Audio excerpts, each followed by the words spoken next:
good, everybody? Welcome back to L Dubs Boxing.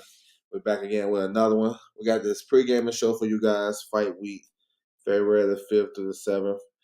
It's not a big fight week like last week, of course, but we still got some fights we got to talk about. You know what I'm saying? It's a slim week because it's a Super Bowl, so it's all good. We're going to get straight to it. I want to salute everybody coming through the building. Make sure you guys hit that like button, subscribe. It's much appreciated. All right, we're going to start with today. Later on today in Canada, we have a card. So we lost the main event. Albert Ramirez, he had to pull out the fight due to appendicitis. So his fight with Lerone Richards is canceled. So they'll probably postpone that later on in the year. But we have an interesting new main event with Dimitri Asonu versus Carlos Ramos. Now, Dimitri, he's number 4 in the new WBC rankings at 135. So he's in a great position now that we know that it's a vacant title there after the WBC stripped Shakur Stevenson.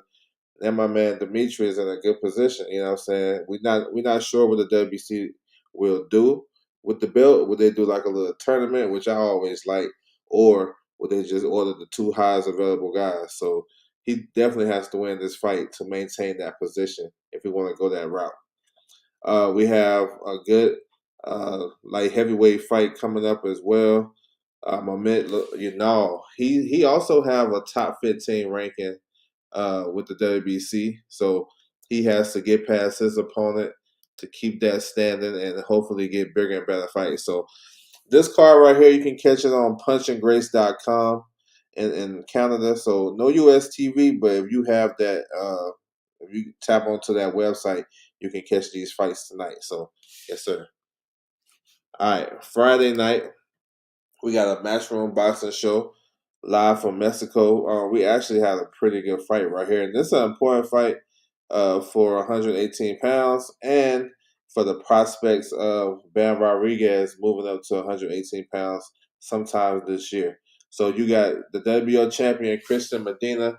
He's making his first title defense against former world champion Adrian Courier. You know, Courier won the IBF title a couple years ago against a South African fighter at 108 pounds.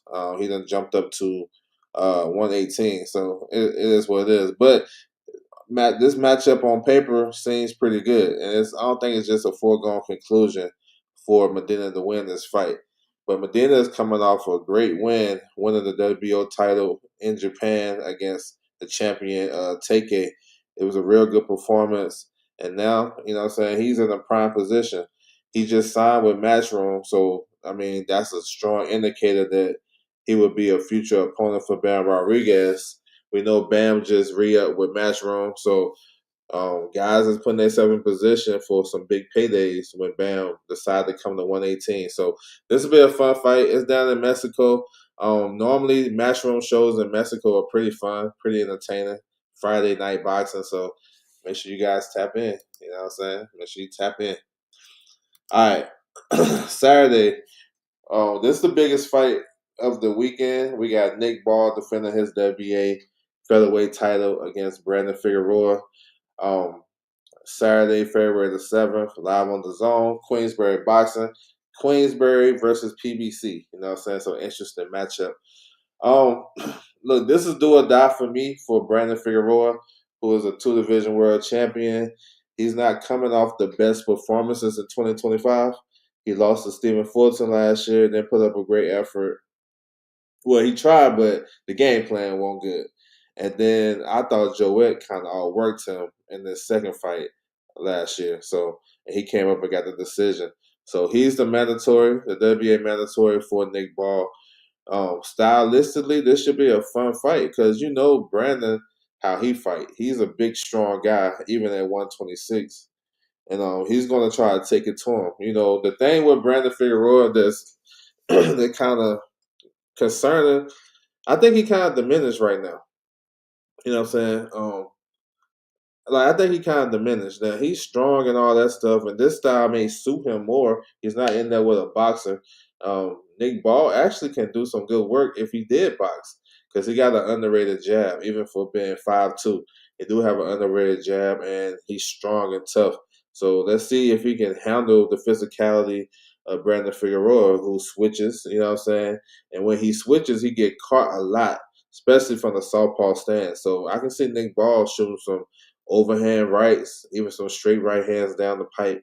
Um, I like Nick Ball to edge this fight out. You know what I'm saying? B Figure can win this fight if he's right. I'm not sure how much he have left in the tank. He's gonna be the bigger, stronger guy, but it might be hard to hit Nick Ball because he's short and compact.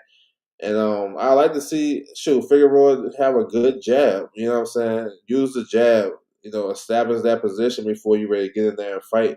Because once it's a dog fight, it's a dog fight. And I can see a lot of grabbing and hold. I can't see that because you know Nick Ball is just so compact and tough and rugged, kind of dirty at times too. So that's another thing. And let's see how well Brandon Figueroa travels. We haven't seen him travel. We've seen him fight all his fights on PBC. It's a lot of questions to be answered. So, this is a big fight for the division. We got three other champions at featherweight. We got the newly crowned WBC champion, Shushu Carrington, had a great performance. Had a great performance last weekend. We got Rafael Espinoza, WBO champion, probably the toughest fight at 6'1". We got Angel Leo, the IBF champion. So it's a lot of smoke, a lot of unification that can be made within a division that really needs it. You feel me? And then they anticipating anyway coming into featherweight division if he beats Junto Nakatani in May. So it's a big fight, and let's see. It should be fun though. Hopefully it's not messy, but like a great action-packed fight. I can see that. So yeah, Nick Ball versus Figueroa. I'm gonna edge it to Nick Ball having the home cooking.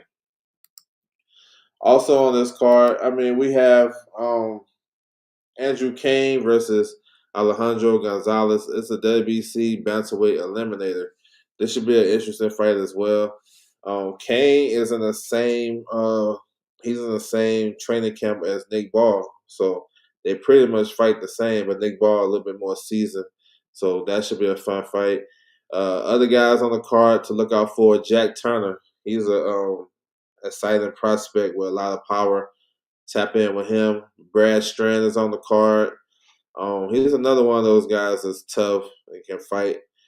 Stephen Clark. So it's a couple other prospects for you to tap into on Queensberry Boxing. They'll probably have the prelims on their YouTube channel. Then you can switch over to the zone to watch the main card. So yeah, it should be a good day of boxing. So that's what it is. Not a big time fight week, but we got boxing nevertheless. I want to salute everybody coming through the building. Make sure you hit that like button and subscribe. Much appreciated. That's my time, and I'm out.